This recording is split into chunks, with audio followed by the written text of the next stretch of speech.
Kita kembali dengan perbincangan, Prof. Suparji, seperti yang tadi juga sudah disinggung oleh Prof. Suparji, makin banyak cerita beredar di kalangan masyarakat, berkembang simpang siur ke sana kemari, dan sampai akhirnya tadi Bu Elsa dan tim juga sudah memberikan somasi terbuka kepada Dede. Nah kemudian kalau Prof. Suparji lihat, apakah perkembangan informasi seperti ini menyudutkan atau dinilai menyudutkan Ibtu Rudiana, termasuk juga ujaran kebencian?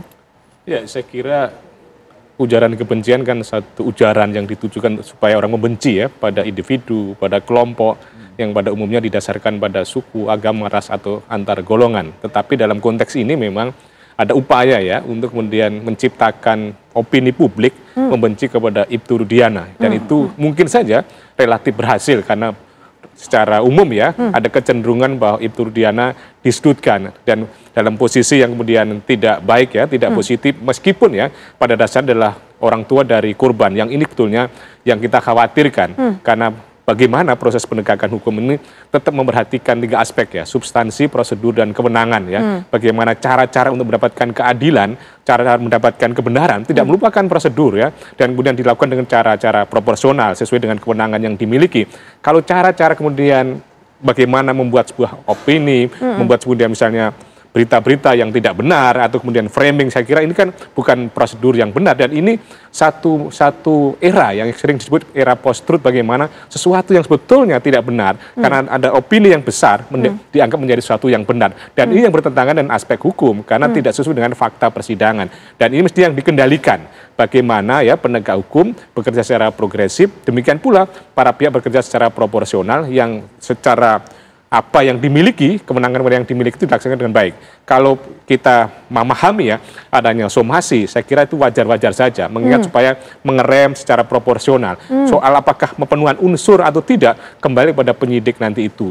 Kalau dalam hal ini ada delik material misalnya, bahwa setelah adanya berita-berita tadi itu menimbulkan kebencian, dan ini seringkali memang dalam proses penegakan hukum konteksnya ujaran kebencian itu relatif abu-abu ya. Apakah kemudian setelah diungkapkan pernyataan ini menjadi benci, bukti materialnya apa? Tetapi pada umumnya relatif dalam persidangan penggunaan pasal ini juga cukup efektif ya untuk kemudian mengendalikan perilaku-perilaku yang tidak proporsional tadi itu gitu. Ya, sebenarnya apa yang bisa menjadikan pengaruh atau berpengaruhkah kemudian mengarahkan framing-framing seperti ini, karena masyarakat bersuara semakin kencang menuntut adanya keadilan? Apakah memberikan pengaruh terhadap proses yang sedang berjalan saat ini, Prof? Ya, mestinya tidak berpengaruh, tetapi faktanya ada pengaruh tadi itu, ada pengaruh. Beberapa kasus terpengaruh opini publik ya, berpengaruh netizen ya. Mestinya itu kembali pada independensi hakim, independensi penegak hukum untuk berjalan sesuai dengan kewenangan yang dimiliki, dan ini yang dijaga. Bagaimana kemudian hukum betul-betul independen, tetapi faktanya memang hukum tidak berada dalam ruang hampa. Seringkali ada warna politik, ada warna ekonomi, warna publik dan sebagainya. Yang mestinya itu tidak boleh terjadi, tetapi kenyataannya itu terjadi, yang mestinya harus dijaga oleh para penegak hukum supaya betul-betul ada independensi, ada imparsialitas, supaya kemudian jalan proporsional gitu. Baik, nah di sisa segmen perbincangan ini kami juga berikan kesempatan kepada para narasumber lainnya untuk bisa memberikan pernyataan penutup. Bang Ruli terlebih dahulu, silakan Bang Ruli.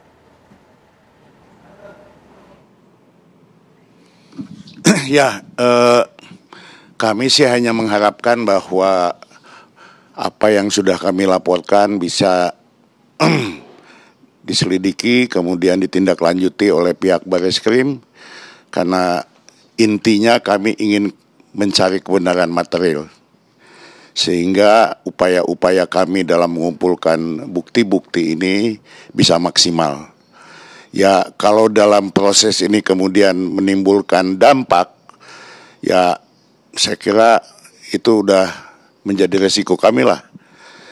Tetapi supaya dipahami bahwa tujuan kami memberi bantuan hukum ini adalah agar para terpidana ini bisa terbantu gitu.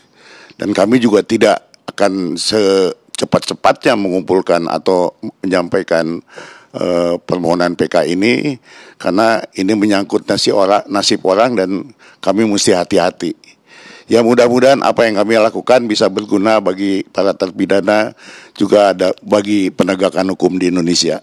Saya kira itu saja. Baik, penutup Bu Elsa mungkin termasuk menjelaskan langkah berikutnya, apalagi tadi memberikan pandangan juga, mungkin Prof. Suparji katakan hukum kita tidak hidup di ruang hampa sehingga bisa ada pengaruh opini-opini publik masyarakat ini, Bu Elsa. Memang masalah-masalah masalah medsos ini sudah sangat membahayakan dan menyudutkan sebelum ada rencana PK ini sudah ada ya. Dan ini kelihatan kayak buzzer ya, buzzer.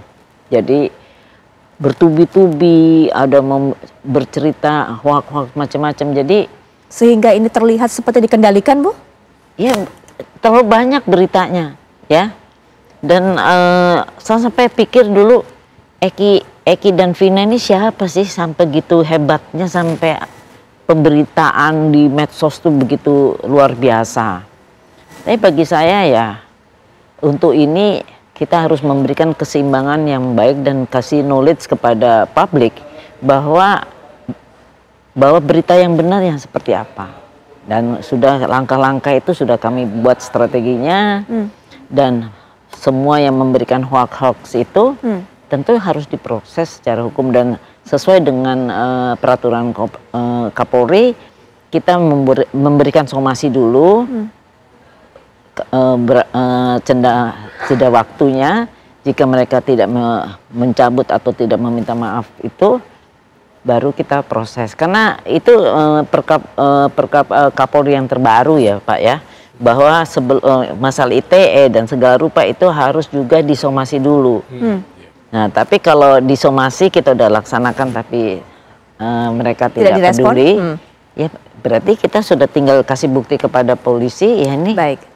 Kita bikin laporan polisi. Langkah berikutnya juga apakah akan membuka yang tadi Bu Elsa bilang bahwa ada yang menunggangi apa dan siapanya itu akan nanti kita serahkan kepada penyidikan. Baik, baik.